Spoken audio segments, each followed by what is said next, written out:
लेकिन मैं गोली नहीं चलाऊंगा, गोली नहीं चलाऊंगा, गोली नहीं चलाऊंगा। 5:15 तक जब तक ढांचा साफ नहीं हो गया, एक दिन साफ नहीं हो गई और रामलला विराजमान नहीं हो गए, तब तक कल्याण सिंह ने इस्तीफा नहीं दिया। लेकिन अपने ऊपर जिम्मेदारी ओढ़ते हुए 5:15 बजे गए जाकर मैं इस्तीफा दे दिया मुख्यमंत्री कुर्सी से और कह दिया मैं तो चला अपने घर पकड़ो अपने लघुत कमरिया। हमारे साथियों यहाँ पर कितने लोग ऐसे होंगे जो प्रधान बीडीसीपी होंगे, कोटेदार होंगे और प्रधान नहीं छोड़ना चाहता, कोटेदार कोटा नहीं छोड़ना चाहता, जरूरत पड़ती है वो सिफारिश कराने घूमता है। एक हमारे बाबू कल्याण सिंह ने तो उत्तर प्रदेश की कुर्सी जो राजा की कुर्सी होती है उस पर भी राम के लिए ठोकर मार दी। उनका एक राम मंदिर के लिए कुर्सी तो क्या 100 कुर्सी कुर्बान कर सकता हूं, ऐसे थे वाली बाबू। और हमारे साथियों एक बात और कि समाजवादी पार्टी के शासन में, मुलायम सिंह के शासन में जैसे गुंडागर्दी होती थी, उसके बाद हमारे बाबू कल्याण सिंह आए। समाजवादी पार्टी की पहचान है, क्या पहचाने वालों है? किसी से पूछो कि गुंडे माफिया की पार्टी कौन सी है तो किसको कहने की जरूरत नहीं पड़ेगी। गांव का आदमी बना पढ़ा लिखा भी कह देगा गुंडे माफियाओं की पार्टी समाजवादी पार्टी। सही बात है ना? और समाजवादी पार्टी की सरकार जब थी 2017 से पहले तो हमारे कहा जाता था कि जिस गाड़ी में लगा है सपा का झंडा उसमें बैठा है कोई न कोई गुंडा। ये सही बात है कि नहीं? और मुझे लगता है कि फिरोजाबाद के जनरल रोड इतना सहा है। मैं बदायूं जिले से आता हूं, बदायूं में भी इसी परिवार के इसमें 5 टिकट समाजवादी पार्टी ने अपने परिवार को दिए हैं, पता है कि नहीं? एक हमारे बदायूं से शिवपाल यादव के बेटे आदित्य यादव को दिया, एक आपके यहाँ अक्षय यादव को दिया, मैनपुरी में अखिलेश ने अपनी पत्नी को दिया, कन्नौज से अखिलेश खुद लड़ रहे और आजमगढ़ में दूसरे भाई धर्मेंद्र यादव लड़ रहे। ऐसा ही है ना?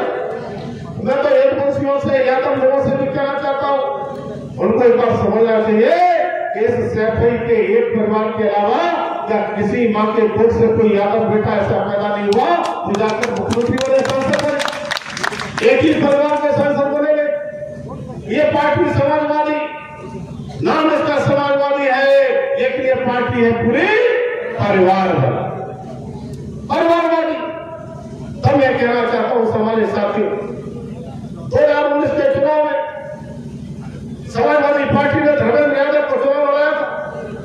उस समय सपा बसपा एक होकर लड़ रहे थे और बदायूं की जनता ने सपा बसपा एक होने के बाद में भी धर्मेंद्र को हरा के वापस सफाई भेज दिया था कि जाओ अब तुम्हारा यहां पर काम खत्म हो। जब मैं फिरोजाबाद के चुनाव में आया था, मुझे याद है उसमें हमारे चंद्रसेन यादव की गठबंधन हुआ था। हमारे कार्यकर्ताओं में तरह तरह की उसमें चर्चाएं हो रही थी और एक कार्यक्रम हमने मांगा था, मैं प्रभारी था, मैंने कहा था कोई राष्ट्रीय नेता का कार्यक्रम नहीं मिला था। उस समय हमारे केशव प्रसाद मौर्य जी का कार्यक्रम मिला। वो केशव प्रसाद मौर्य का कार्यक्रम करने के बाद जब हम अलग से बैठे, उन्होंने केशव जी बोले फिरोजाबाद को तो करंट दिखाई पड़ रहा है, कार्यकर्ताओं को करंट दिखाई पड़ रहा है। मैंने कहा साहब आप चिंता मत करिए, फिरोजाबाद हम जीतेंगे। और पता चला कि आज हमारे आदरणीय सांसद जी डॉक्टर चंद्रशेखर यादव जी 2019 के चुनाव में सपा बसपा के गठबंधन के बाद में भी चुनाव जीते।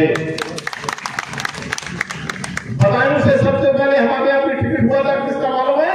धर्मेंद्र यादव। एक महीने देखा टटोल के और देखा मेरी हार निश्चित है, बदायूं से मैदान छोड़कर भाग गए। तब अखिलेश यादव ने चाचा शिवपाल यादव से पुराना हिसाब का चुकता करने के लिए शिवपाल यादव को दे दिया, जाओ। शिवपाल यादव ने देखा 15 बीते और देखा या तो मैं हार के जाऊंगा। ये तो फिरोजाबाद की हार जो 4 लाख से हारे थे, हमें शिवपाल यादव कितने से हारे थे? 4 लाख वोट से हारे थे, 90-92 वोट मिले थे। तो शिवपाल यादव ने तुरंत कह दिया, मोर्चा हाथ खड़े कर दिए, तुमने बदायूं से नहीं लड़ा। तो शिवपाल यादव कहते रहे 15 तक मैं नहीं लड़ूंगा, अखिलेश यादव कहते रहे तुम ही लड़ोगे चाचा। लेकिन चाचा पथरी गली से वहां से निकल लिए और चाचा ने अपना बच्चा खड़ा कर दिया कि बच्चा हार जाएगा तो कोई बात।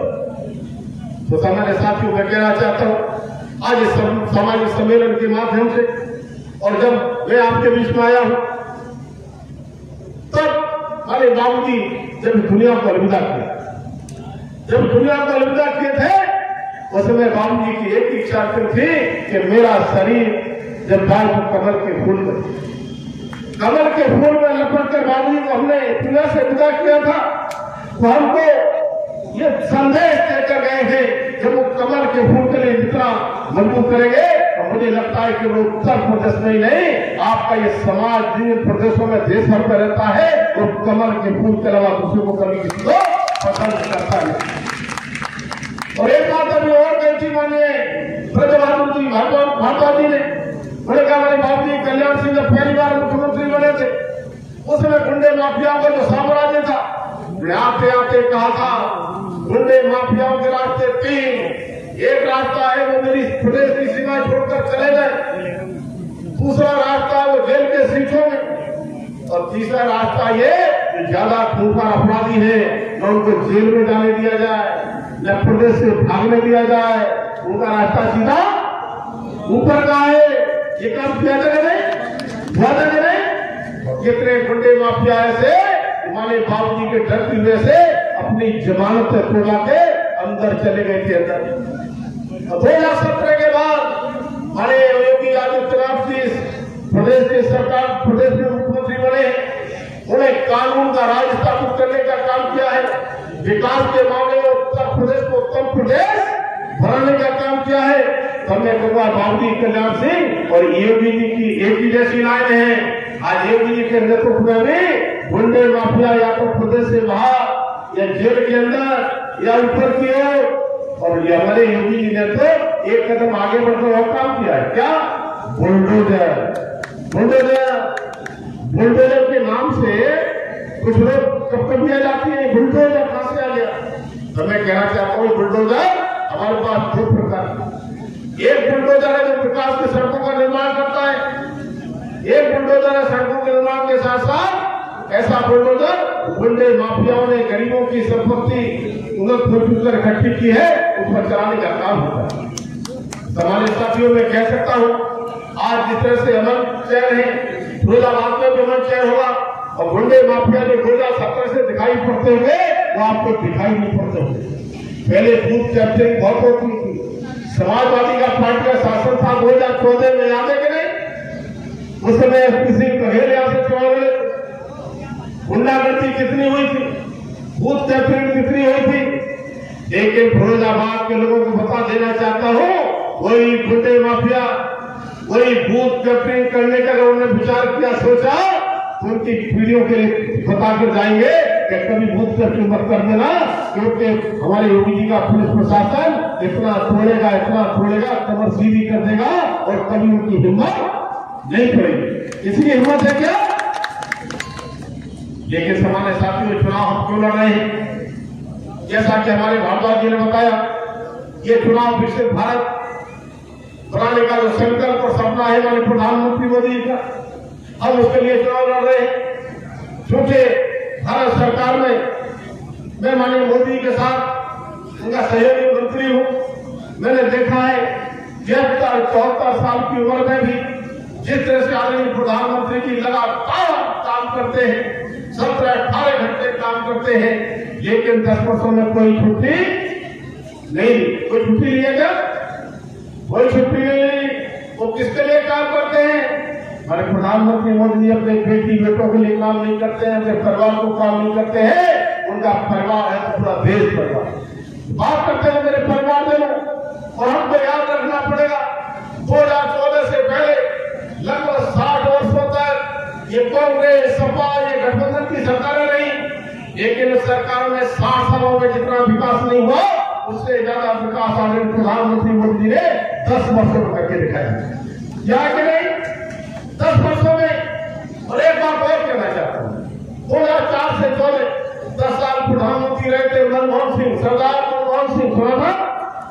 लेकिन वो 10 साल में नहीं जान पाए आदरणीय प्रधानमंत्री मोदी के लिए 10 वर्षों में बच्चा बच्चा देश का जानता है कि हमारे देश के प्रधानमंत्री मोदी उस समय किस तरह से भ्रष्टाचार हो रहे थे। 2004 से 14